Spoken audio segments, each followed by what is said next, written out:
Hello, my name is Grin and I will present a project about the women during World War II. Japan attacks the Pearl Harbor and the war starts. Women's role changes in the world and because the men joined the army. World War II involved not only United States and Japan, but many countries all over the world which were divided into allies.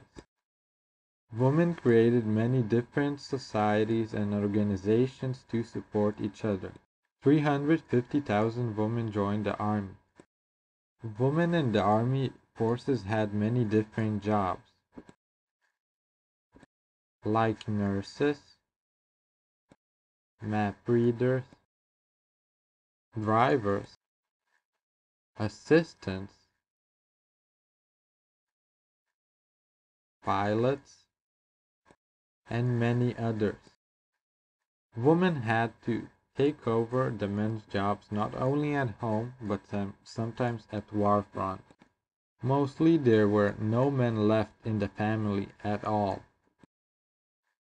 One of the main reasons was the lack of the men. Women in the army. They joined army as volunteers. Took over many non-combat men jobs. General George Marshall supported the idea of women branch in the army. Women branch was named Women Army Corps. Congress instituted it in May 1942. It was upgraded from the Women Auxiliary Army Corps. It had full military status. It was first women in the army with a uniform without nurses. They worked in more than 200 non-combat jobs. By 1945, there were more than 100,000 WACs and 6,000 female officers.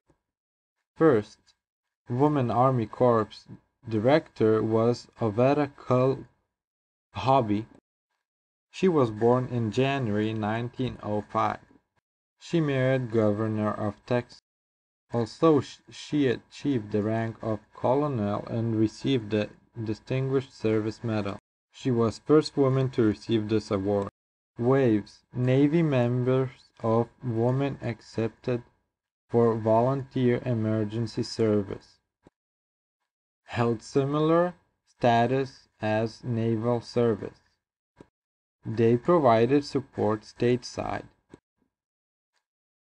WAVs was like Coast Guards and Marines, soon followed by the suit through in smaller members.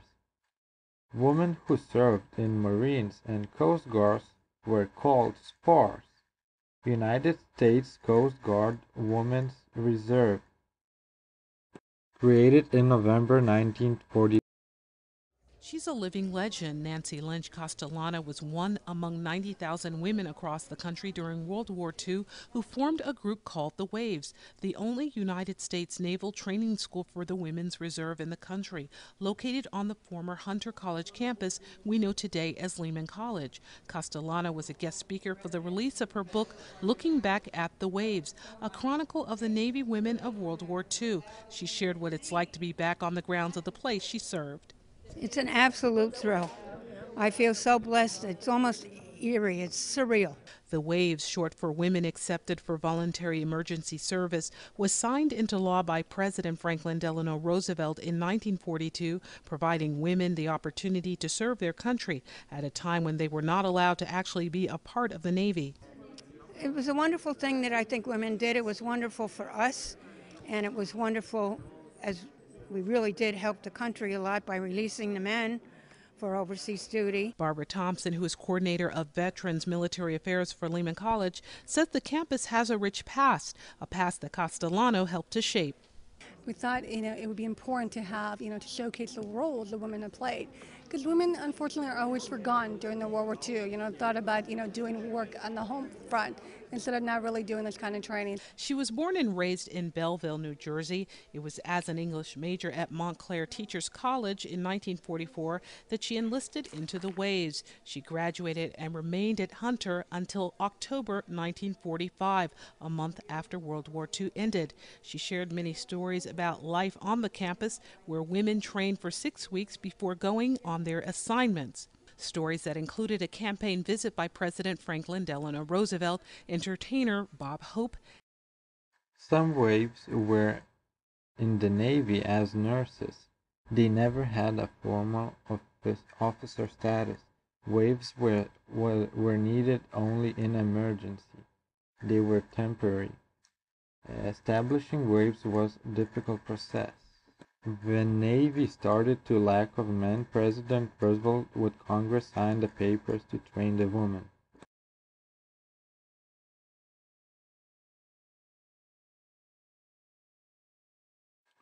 Women's Air Force Service Pilots, also known as WASPs.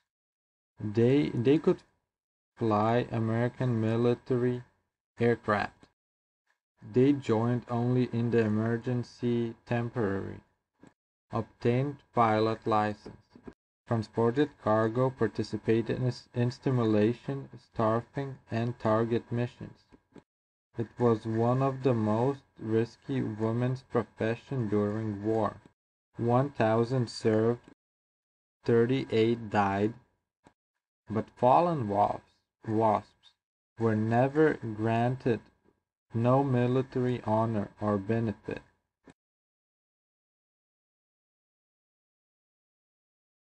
Women in the labor. Because men weren't around during war, women took over all men jobs, started to work in factories, farms, and many different companies as plumbing and much more. Not only did they started to work in men's work, but they had to do all the mother and woman's jobs at home. Women supported men as much as they could.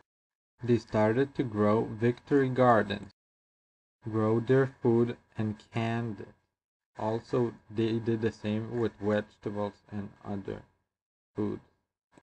They wrote letters to support the men in the war. Women became very important. They were majority of the workers. Wages started to grow. Women became almost equal to men. Unemployment started to decrease. Because most of the working class men were fighting in the war, a lot of job opportunities were created for the women and the African Americans. Women faces were used in different kind of advertisement and propaganda because they were the majority of the people left in the country. Everything referred more to the woman. But the war started to go to the end, and all the men started to come back to their job places. Women start to lose their job. The unemployment rate started to increase. They were unsatisfied, but they improved and they showed to everyone that they could work in the men's job. From that on, they started to get more rights, start to equal with the men. Many amendments were created to support the women. From that on, everything was different.